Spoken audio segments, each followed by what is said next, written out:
Está na hora da entrevista do dia com a Denise Campos de Toledo. Eu converso agora com o Carlos Bocuí, que é presidente do PROAM, o Instituto Brasileiro de Proteção Ambiental. Carlos Bocuí, boa noite. Obrigada pela sua participação aqui no Jornal da Gazeta. Boa noite, Denise. É um prazer estar de volta.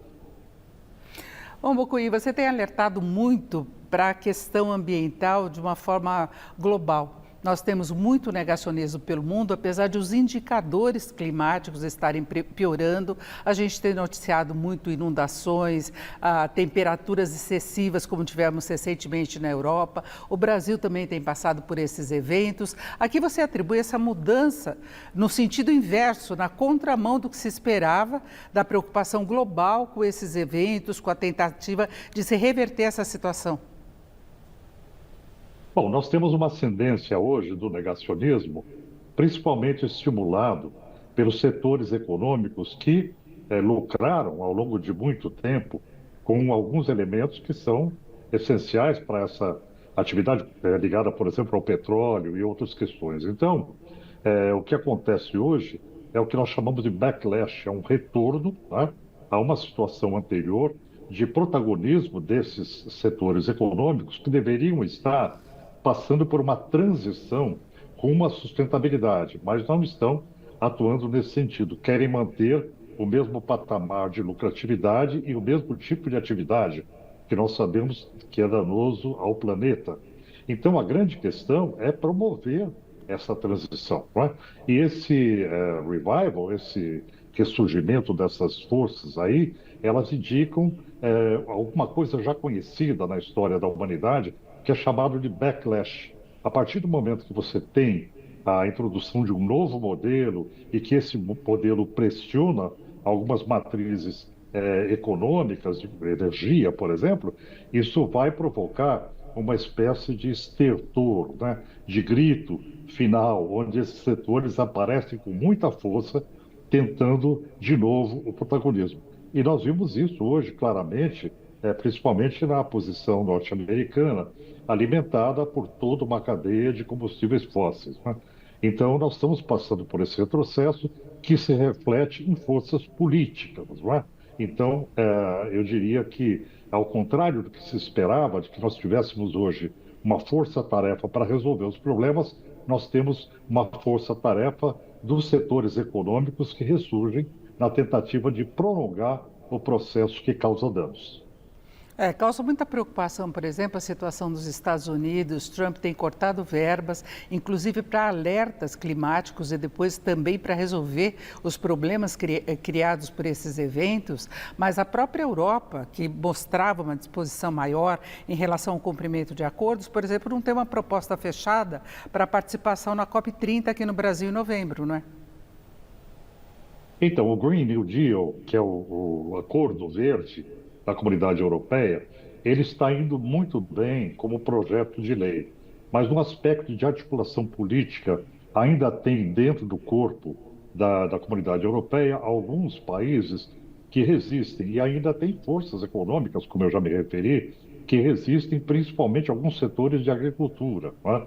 Então, o que nós vemos na posição americana também existe dentro da Comunidade Europeia, em menor, claro, em menor intensidade, mas é um fato, né? Então, a gente pode dizer que há uma tendência hoje global, negacionista, e que nós fazemos votos que isso passe logo, porque quanto mais retardar o processo de transição energética no planeta, mais problemas nós teremos no futuro, não é? O que é inaceitável, porque isso coloca em risco a vida das pessoas, né? Não é apenas uma questão econômica, mas é uma questão de sustentabilidade das condições vitais que mantêm a vida e a atividade econômica no planeta, né? Quer dizer, a vida no futuro vai estar ameaçada e vai ser mais difícil a sobrevida econômica, em função das restrições que acabam sendo impostas pelos danos ambientais que estão sendo provocados hoje. A gente vê em vários países ainda grande preocupação com o aumento da produção, da oferta de combustíveis fósseis, que são responsáveis por boa parte das emissões de gases de efeito estufa. E isso vai ter um comprometimento, por exemplo, em relação à elevação da temperatura no mundo, que já está beirando ao que seria o limite dos compromissos do Acordo de Paris, por exemplo, que é de 1,5 grau. Não é? Então, nós já tivemos aí patamares acima do nível pré-industrial. É verdade. O que nós temos hoje é uma situação de uma velocidade maior do aquecimento global, maior do que era esperado, e os impactos decorrentes desse aumento de temperatura também são maiores do que era esperado. Então, todos os indicadores demonstram que nós estamos rompendo aquela fase de segurança estabelecida no Acordo de Paris, que era de 1,5 graus. Isso significa que nós estamos a caminho de 2,6, 3 graus de aquecimento global, que seria um desastre, né? Especialmente para a Amazônia, aqui no Brasil, para o aquecimento da região do Equador, para as correntes marítimas, alterando aí a dinâmica climática de toda a área do Atlântico. Então, além das questões de falarmos aqui de um aquecimento de 1,5 graus, isso tem implicações em ecossistemas planetários que têm um limite de absorção. Então, quando você ultrapassa o limite, existe uma falência desses ecossistemas e um ecossistema leva outro ao rompimento. Então, seria uma espécie de efeito dominó. Então, a questão climática, ela é, do ponto de vista de impacto, muito maior do que ela é apresentada para a sociedade de uma forma simples. Quer dizer, vai aquecer, vai ter mais calor no futuro. Não, vai desequilibrar o planeta e as consequências serão muito duras para a sociedade humana, né?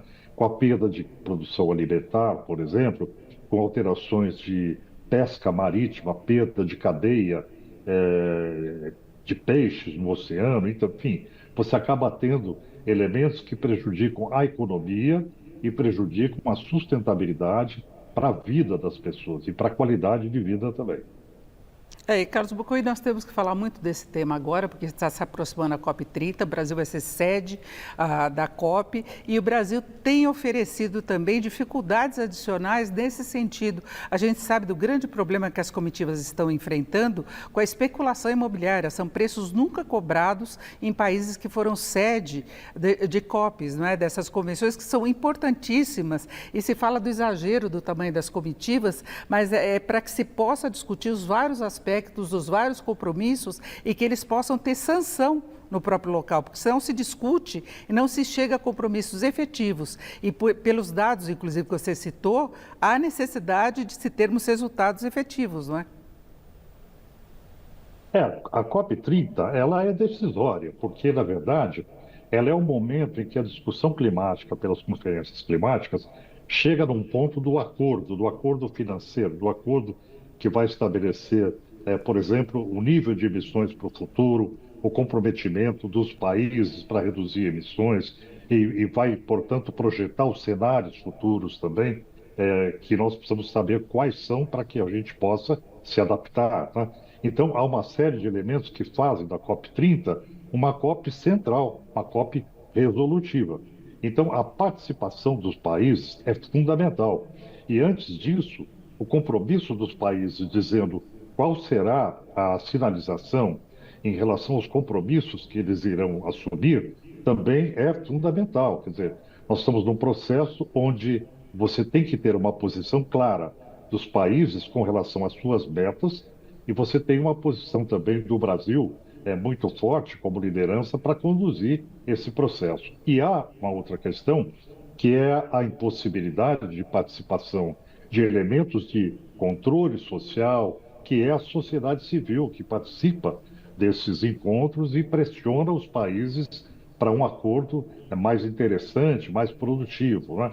Então, essa alta de preço de alojamentos prejudica não só a vinda dos países, mas também prejudica a participação dos elementos de controle social, que são as organizações da sociedade civil. Ou seja, nós estamos numa situação em que há uma série de elementos que fragilizam o processo da conferência, em que pese o discurso do Brasil, principalmente do Itamaraty, está bastante adequado. Você tem um discurso afinado, Sim. diplomaticamente correto, mas a resposta dos outros países não está correspondendo a esse chamado feito pelo Brasil.